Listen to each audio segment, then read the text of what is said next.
1833 क्या है 1833, जब 1833 2482 और 3190 और क्या है हमारा 3190 को एक बड़ी से बड़ी संख्या x से विभाजित किया जाता है तो प्रत्येक स्थिति में शेषफल y पर प्राप्त होता है। तो 3x क्या निकालना, ये क्या होगा, हाँ, तो 3x माइनस 14y का मान हमें जो निकालना है वो निकालना है क्या 3x माइनस 14y का मान क्या होगा। ओके, यहाँ तक डन है, ठीक है।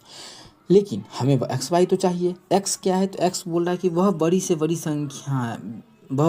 संख्या से विभाजित किया, मतलब इसमें एक्स से भाग करते हैं, इसमें भी एक्स से भाग करते हैं, इसमें भी एक्स भाग करते हैं, तो प्रत्येक दशा में जो शेषफल बचता है रिमाइंडर वो वाई बचता है। प्रत्येक दशा में जो रिमाइंडर कितना बचता है, वाई बचता है। तो शेषफल ये वाई बचता है, बराबर नहीं, रिमाइंडर वाई बचेगा, शेष जो है वो वाई बचेगा। तो आखिर क्या निकाला जाए, तो एक तरीका होता है, वो आप लोग को अगर नहीं पता तो अभी जान लीजिए कि अगर शेषफल जैसे पिछला क्वेश्चन में दिया हुआ था मानिए, तो घटा के दिए, घटा के बनाए हैं, तो इसमें क्या है कि शेषफल नहीं दिया है। तो जब भी बोले कि बराबर शेषफल बचता है, जब भी क्या बोले कि बराबर शेष, ध्यान रखना है कि जब भी बोले कोई संख्या से भाग करते हैं तो जो शेषफल बचता है वो बराबर बचता है। क्या शेष जो बचता है वो बराबर, शेष इक्वल है, क्या है, शेष हमारा बराबर है।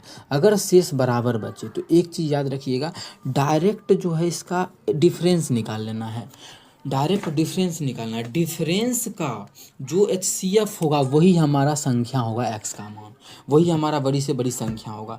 ये चीज़ समझ में आया किसी को कोई दिक्कत, हम क्या बोले हैं, जब भी बोले कि इक्वल शेषफल बचता है, अलग अलग शेषफल बचता है तो वो तो दे ही देगा कि डिफरेंट शेषफल बचता है तो आप लोग को शेषफल देगा, तो शेषफल डिफरेंट देगा तो उसको घटा के HCF निकाल देंगे। HCF नहीं निकाल, तरीका आप लोग को हम बता दिए, HCF नहीं निकालना था यहाँ पे क्योंकि बड़ा क्वेश्चन था, लेकिन तरीका क्या है कि HCF इसका निकालेंगे। तो यहाँ भी तो HCF ही निकालेंगे, लेकिन शेषफल ही नहीं दिया है। जब शेषफल नहीं दे तो डिफरेंस ही तीनों का ले लेना है, पहले इसका ही दोनों का, फिर इसका ही दोनों का। डिफरेंस का HCF जो होगा, डिफरेंस का HCF वही हमारा वह बड़ी से बड़ी संख्या होगा, जैसे इसमें x बोला है। बात समझ में आया? कोई बच्चा अपने नोट पे लिखते जाइए सभी बात, बहुत ही VVI टॉपिक है। तो यहाँ पे हमारा जो आ गया 649 आ गया इसका डिफरेंस, ठीक है, घटा लेना है। फिर आगे क्या है, 2482 में हम घटाएंगे कितना, 3190 कितना घटाना है, 3190 घटाना है।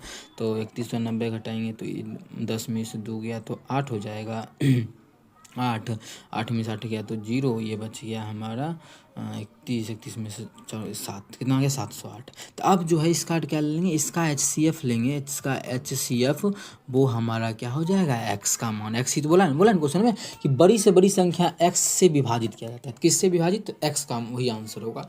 तो इसका अब HCF निकालने में टाइम, तो एक चीज़ तरीका इसमें फटाक से क्या दिखा, तरीका नहीं, एक चीज़ कि 6 9 15, अब 15 में से 4 गया तो 11, मतलब इसमें 11 से भाग लग जाएगा, तो 11 से भाग लग जाएगा, तो इसमें तो मानिए 11 से भाग लग जाएगा, तो 11 गुना कितना आ गया, 11 पचे 55, 55 5 60 9, 11 मानी 99, मतलब 11 गुना 9, और ये भी अभाज्य संख्या, ये भी अभाज्य संख्या है। अब इसमें देखते HCF दोनों का लेना है, आंसर मतलब HCF लेके ही होगा, कन्फर्म है, मतलब HCF दोनों में कुछ ना कुछ कॉमन होगा। तो पहले देखते हैं 11 आसान है क्या, 11 से इसमें भी भाग लगता है, तो 8 7 15, 15 में 0 घटाएंगे नहीं, 11 से भाग नहीं, जब 11 से भाग नहीं लगा तो इसमें कन्फर्म में है कि 59 से लगेगा, क्योंकि दोनों में कुछ ना कुछ कॉमन होगा। तो इसमें भी इसको जो हम लिख सकते हैं वो लिख सकते हैं 59 गुना, कन्फर्म है कि 59 गुना होगा, क्योंकि 11 से नहीं लगा तो 59 से लगेगा, दोनों में कुछ ना कुछ कॉमन, तो 11 कॉमन नहीं तो 59 कॉमन। बहुत बच्चा को अच्छे से समझ में आ रहा होगा जो पढ़ लिया होगा, चैप्टर नहीं पढ़ा है तो पीछे बहुत सारा वीडियो अपलोड है, मतलब RRB LP का, टेक्नीशियन का, सभी क्वेश्चन हम अच्छे से करवाए हैं, 2018 का सीता है सभी करवाए हुए हैं, देख ले जाके। तो 59 से भाग देंगे तो यह हो जाएगा 59 का 59, 60 11 और 8 11, हाँ 2 बार में कितना, 59 का 59 2 बार में। तो दोनों हम क्या बोले कि इसका जो HCF होगा वही हमारा सबसे बड़ा संख्या होगा, मतलब उसी से भाग देंगे, बड़ी से बड़ी संख्या वही होगा। तो दोनों देखिए 59 इसमें भी आ गया, 59 जो आ गया यहाँ पे बात करें तो 59 इसमें भी आ गया और 59 इसमें भी आ गया, मतलब इसका जो CF आ गया 59, मतलब x जो है वो 59 है, मतलब 59 वह संख्या है, सबसे बड़ी संख्या 59, जिससे हम भाग करते हैं इतना में, शेषफल जितना आएगा उतना ही शेषफल यहाँ भी आएगा, भाग करने पे यहाँ भी उतना आएगा, शेषफल प्रत्येक दशा में समान बचेगा।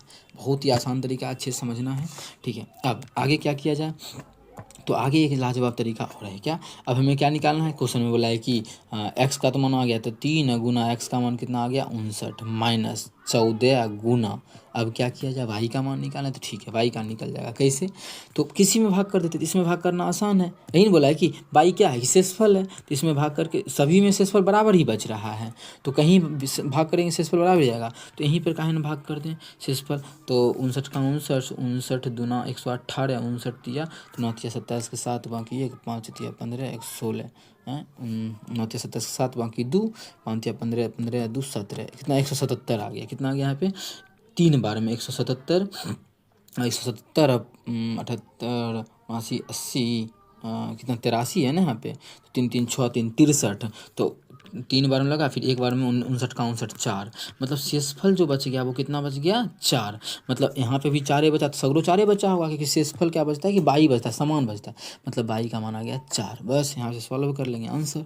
तो 9 तिया 70 कितना आ गया था, 9 तिया 27 के 7, 9 तिया 27 के 7, 5 2 17, 170 माइनस 4 चौक 16 14 चौक 56, 56 घटा देंगे तो हमारा जो आ जाएगा 1 12 में 5 17 121, तो 121 हमारा वह संख्या होगा। कौन सा option, option number B, option B बिल्कुल करेक्ट होगा।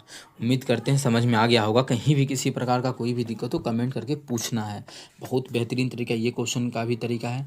बच्चा क्या सोचता है यही आएगा, शेषफल ई बचता है तो एक्स का मान या एक्स के अंकों का योग, नहीं मेरे भाई, ये भी क्वेश्चन आ सकता है कि एक्स जो है वो मतलब शेषफल बराबर बचता है ये बोल देगा, और फिर शेषफल भी निकालने बोलेगा और किससे भाग दे रहे वो भी। तो ये तरीका है कि अगर शेषफल बराबर है तो डिफरेंस का HCF निकाल देंगे। HCF निकालने का भी बहुत सारा